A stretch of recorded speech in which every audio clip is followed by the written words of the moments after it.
100 জন খ্রিস্টানকে যদি একই প্রশ্ন করে তোদের ভগবানকে, একবারই বলবে আমাদের ভগবান ঈসা মসীহ, যিশু খ্রাইস্ট। মুসলমানকে জিজ্ঞাসা করবে 3 থেকে 5 মানে মৃত্যুর আগে পর্যন্ত, যাকে এই তোদের ভগবানকে, একই উত্তর দেবে, ভাই আমাদের ভগবান হলো আল্লাহ।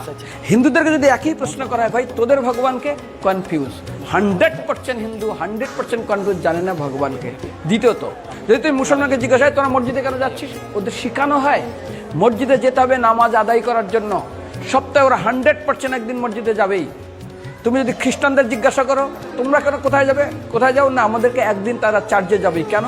ঈশ্বরে প্রার্থনা করার জন্য, ওদের শেখানো হয় জন্মের থেকে, এটা সংস্কার। আর হিন্দুদের যদি জিজ্ঞাসা করে তোমরা মন্দিরে কেন যাচ্ছ, হ্যাঁ আমার ছেলের বিয়ে হচ্ছে না, আমার মেয়ের বাচ্চা হচ্ছে না, আমার বাবা হসপিটালে আছে, কালকের আমার মামলার ডেট আছে, আমার ব্যবসা খুব খারাপ, আমার শরীর খুব খারাপ। 99.99 হিন্দু জানে না মন্দিরে কেন আসা উচিত, তাদের ভগবানকে। মৃত্যুর পরে কোথায় যাবে, মুসলমানকে জিজ্ঞাসা করবে মৃত্যুর পর কোথায় যাবে, বলবে ভাই নামাজ রোজা যদি না করি দোজকে যাব, অর্থাৎ নরকে যাব। যদি হিন্দুদেরকে জিজ্ঞাসা, ওদেরকে বলবে আর যদি করো নামাজ রোজা করি তাহলে বেহেশতে স্বর্গে যাব। যদি খ্রিস্টানদেরকে জিজ্ঞাসা করো, এই তোমরা যদি আমরা ঈশ্বর আরাধনা করি হেল অর্থাৎ নরকে যাব।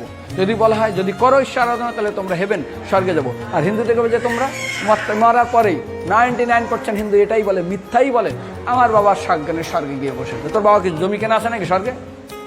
তোর বাবা জমি কেনা আছে যে তোর বাবা মরার পরে স্বর্গে গেছে, হোয়াটসঅ্যাপ করে দেখি এই যে অ্যাটাচ বাথরুম টয়লেট আমি একদম ভালোভাবে পৌঁছে গেছে, তোর বাবা স্বর্গে গেছে, জানিস তুই? আরে মৃত্যুর আগে এত কষ্ট পায়, এত কিছু করে, মারার পরে আমরা স্বর্গে গেছে।